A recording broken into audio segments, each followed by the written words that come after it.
Sta succedendo che la scuola è pesantemente in sofferenza e quello che noi richiediamo è che ci sia maggiore chiarezza e soprattutto si dovrebbe intervenire sulle procedure. Ciò che noi segnaliamo non ha alcun significato di lamentazione di alcun tipo, ma deve essere inteso come un contributo per migliorare la situazione, che ad oggi è molto pesante e in qualche caso insostenibile. Semplificare il protocollo di gestione dei casi di positività in classe è l'appello accorato che arriva dai dirigenti scolastici che sottolineano un cortocircuito di competenze, ironizzando sull'acronimo DS. Non siamo direttori sanitari, dicono, ma dirigenti scolastici. Non siamo naturalmente un'autorità sanitaria e il decreto prevede che noi diamo comunicazione alle famiglie e agli studenti dei provvedimenti che vengono assunti.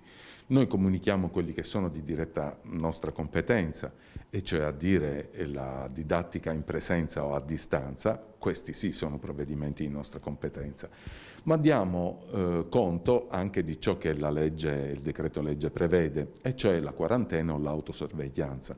In questi due casi ovviamente non si tratta di provvedimenti di nostra competenza, ma sono provvedimenti di competenza dell'autorità sanitaria nel SISP.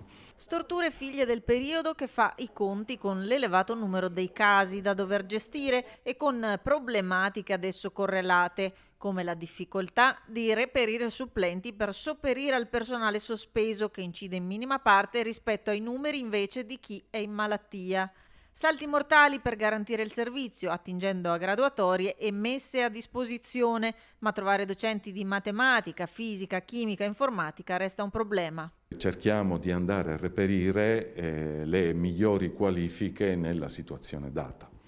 Ed è tanto più difficile trovare le migliori qualifiche nelle materie che prevedono una laurea di tipo scientifico, che come tutti sanno sono molto richieste nel mercato del lavoro.